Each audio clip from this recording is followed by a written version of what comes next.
This is Roger with True Aquaponics. Just wanted to cover some bell siphon issues I just read about in the group on Facebook and see if we can't help a young lady, Jill, with her bell siphon. The first thing I want to show you, you'll notice this is my drain pipe coming from one of my grow beds. You'll see here at the end, see how I don't turn down? You've got, yours comes out and is angling down and turns straight down. That's a problem because like right now mine's just filling up and you can see the water starting to come out. If I turn this pipe down, it will never drain. It will never start the siphon.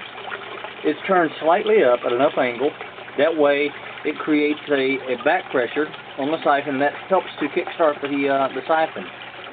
However, if there's too much, once the siphon gets started, it won't stop. So let's walk around this side. And this bell siphon for this one's actually right here. And you can sit down in there. We're going to walk around here. I'm going to show you a mistake I made, which is similar to the one you've made.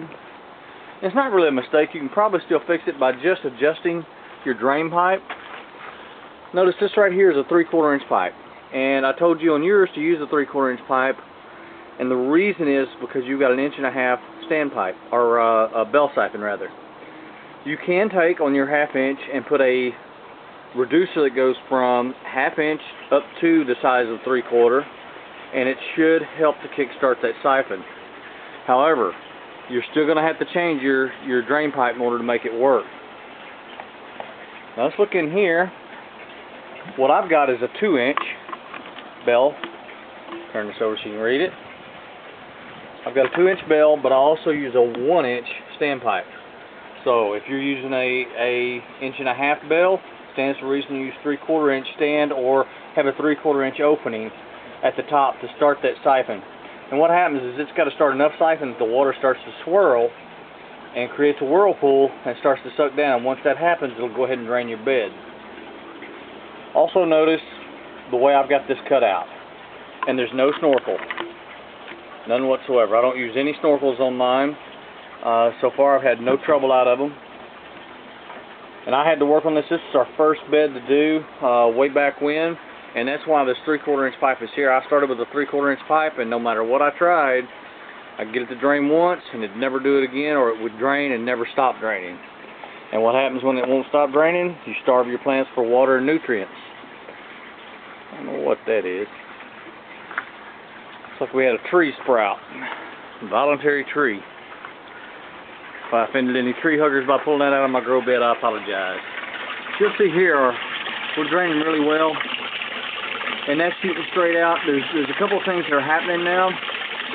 Again, that back pressure, having this up like this, turned up just slightly, helped to get it started.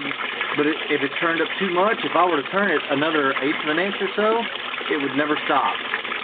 So we don't want that. With this water shooting out and coming down, it's in the shade. It doesn't end up killing our bacteria from the sunlight hitting it. We don't have an issue with that. We also are aerating our water more because we've got more of a drop before this water coming out of the standpipe hits the actual water in our sump pump, or our sump tank rather. So I hope these few little things help. Please, if they do, let us know.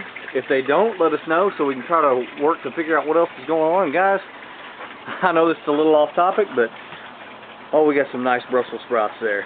Cannot wait to taste these. This is something I've never tasted, was Brussels sprouts.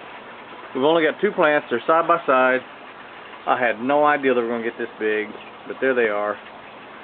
Anyway, have a great day. And again, Jill, please, at least start with your drain pipe. Take the end off that drain pipe.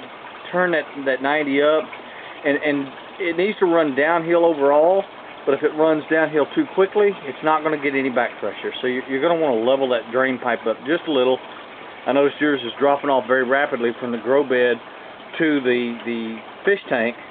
So you want to level that out. You want to take the end pipe off that 90 and turn that 90 to the side, possibly at a right angle to the water, or slightly up so it'll create that back pressure. Give those things a try first before you change your standpipe and see if it doesn't fix your issue.